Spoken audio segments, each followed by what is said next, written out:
Do you remember in the early 2000s when the technological revolution was in full swing and Silicon Valley was being heralded as the epicenter of this new information age that was going to save democracy? Well, 25 years later, we now have the advantage and the ability to weigh that youthful optimism against the present current reality. I can't help but think of these things when I see this picture of the three richest techno-autocrats of Silicon Valley standing front row at the inauguration of a dedicated fascist. And it brings to mind that old adage that capitalists will always side with fascists because fascists don't threaten capital. And here we have all three of them kissing the ring of Donald Trump. They are all there to make sure that that government spigot will continue to flow with subsidies for their companies. And I think about Jeff Bezos and his about-face concerning his stance with government. We must remember that Jeff Bezos has historically, famously rebuked every overture to ingratiate himself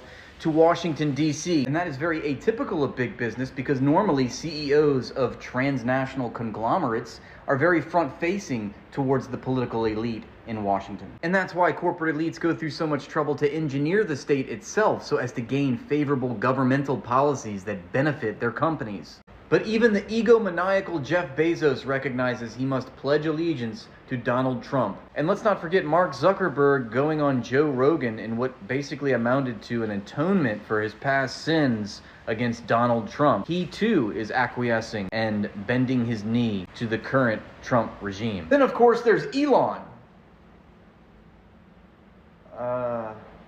I'm not sure what that is. In times of crises, capitalists will always side with fascists because fascists don't threaten capital. In fact, fascism itself is an outgrowth, a deformity of capitalism. It is capitalism in decay. We can remember the father of fascism, Benito Mussolini, who famously stated that fascism is the merger of state and corporations.